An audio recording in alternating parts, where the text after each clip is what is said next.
And it is Sunday presentation. Let me present something to you. John Byrne reforming the greatest superhero ever created, the Man of Steel, aka Superman.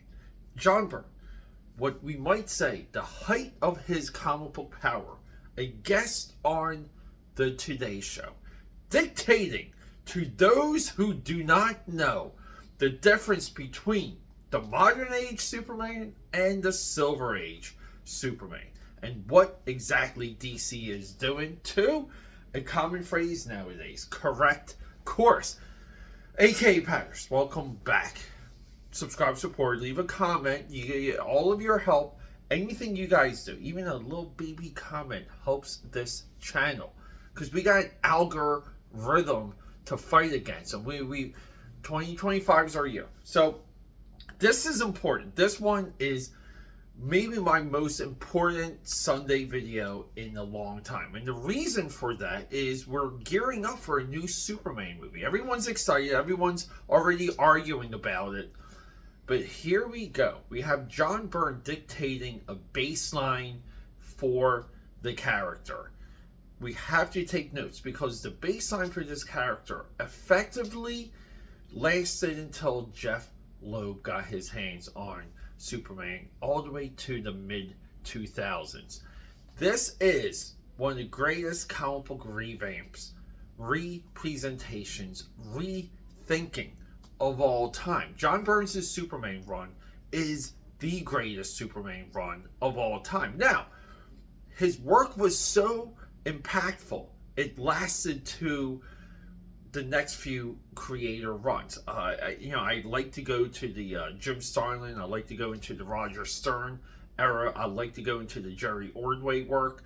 These are prime Superman stories. The idea that we cannot tell a good Superman story because he's too flexed it's stupid. John Byrne has a baseline to tell the stories and to exactly what to put the character up against. We hear there's too much bad information about Superman's not a writable character or he's unrelatable. Always BS. What John Byrne started continued to. It was effectively when they broke that standard that he's talking about now, when DC editorial really backed away and overpowered Superman again. We did get a little bit of a crumbling, but that's also what led to everything pre-Crisis. AKAPADers, John Byrne, the Today Show. Oh, and let me know what you guys think. What is the Superman era? Because I'm not on the boat that there's no good Superman stories. We have a lot of Superman content coming leading into this new movie, starting with this. Let's go. Look, up in the sky. It's a bird. It's a plane. It's Superman. Yes. Great Caesar's Ghost, a midlife crisis for the Man of Steel? It's true. Plummeting comic book sales have proven to be far more damaging to Superman than kryptonite. That's why the folks at DC Comics decided it was time to give him a new look and a new attitude. Not to worry, Superman will continue to fight for truth, justice, in the American way. He'll just have to sweat and grunt a little bit more to pull off some of his superhuman feats. Writer-artist John Byrne is the man responsible for forging this new improved Man of Steel. The first comic books hit the newsstands on the 4th of July, and John is here to give us a sneak preview.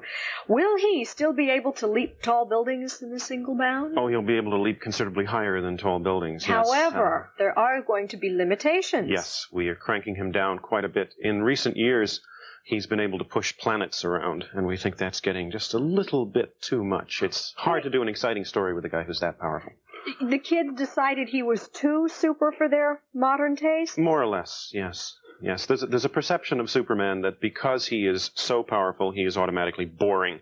And we are saying, well, okay, he's less powerful, therefore less boring. Ah, not only that, you gave him kind of a new look. Bit of a new look, yes. Let's look at the new look. Softened him a bit. Superman. This is the new guy. That's an interesting one. Look, all that difference. What subtly have you done to this look? Well, that's a shot of the young Clark Kent. So. Well, this is Clark. This is Clark, yes. Superman still wears the familiar costume. There he is, in fact. Boing. Yeah. He is a little less, what would be the word, I suppose, stodgy. Over the years, he's kind of softened, and we've chipped away some of the softness and given him a more traditional bodybuilder kind of build and a kind of a more rugged He-Man kind of face. And, why, as I asked at the top of the program, does Clark Kent need a Nautilus equipment in his apartment? Clark Kent needs Nautilus equipment in his apartment to explain why Clark Kent has big muscles. Because, why would this, mild-mannered reporter be built like Arnold Schwarzenegger? Well, you're not all that mild-mannered anymore. Not anymore, no. He's a little more oomphy. Why, in the 80s the kids thought he was a wimp? Yes, well, he's always been a wimp, unfortunately. Poor Clark has had to run around pretending not to be Superman so much that he has had no depth to himself. Now we've restructured it so that the world no longer knows that he has a secret identity, so he doesn't have to pretend not to be Superman anymore. So we can take him seriously if we passed him on the street. I sure hope so, yeah. And what does he do for a living? And is he real good at it? Yes, he's the best reporter, come feature writer, come whatever else it is he does on the planet. You didn't make him an investigative reporter for 60 Minutes? No, we didn't. He was on TV for a while. That didn't work? That ties him down too much. When you have to be on camera, you can't be dashing off to the phone booth to change into Superman. It kind of cramps your style, That's true. The Today Show starts at 7 o'clock, and I've got to be there. What gives you the right to tamper with an American institution, a public utility like Public Superman? utility. What gives me personally the right? Well, you and them, or they, or whoever y'all are. Well, the DC Comics, which owns Superman, has the right simply because they own Superman, right? And I should point out, of course, that this isn't the first time it's been done. That this is about the 5th time that a fix has been done on the character. This is the most sweeping, perhaps. But over the years, we've reached points, basically at about 15-year intervals, where we have said, something's got to be done here. But even so, some people are going to think, yeah, that's what they thought in Atlanta when they gave us New Coke. New Coke? Well, actually, we've heard that reference a lot. Yeah? And the point that we generally make is that we are doing classic Superman. Because we're taking him back to where he started. No. This is the 4th of July issue, That's right? the first right. issue cover. This says, The Legend Begins. Have you rewritten his history, too? We have restructured his history, because a lot of debris gathered in a 50-year period. What debris have you gotten rid of? Everybody else with super in front of his name. Such as? Supergirl, Superdog, Supercat, Superbat, Super Aardvark. All of these are gone, Won't miss him. Well, I don't think we'll miss him. I think one of the most important aspects of the character was that he was sole survivor of the doomed planet Krypton. And now he's that again. Nobody else walked away from that. Lois is still intact. Lois is still intact, but she didn't come from Krypton. Is she a hunkette? Okay. Hunkette? Oh, God, no. She's self-assured, self-motivating.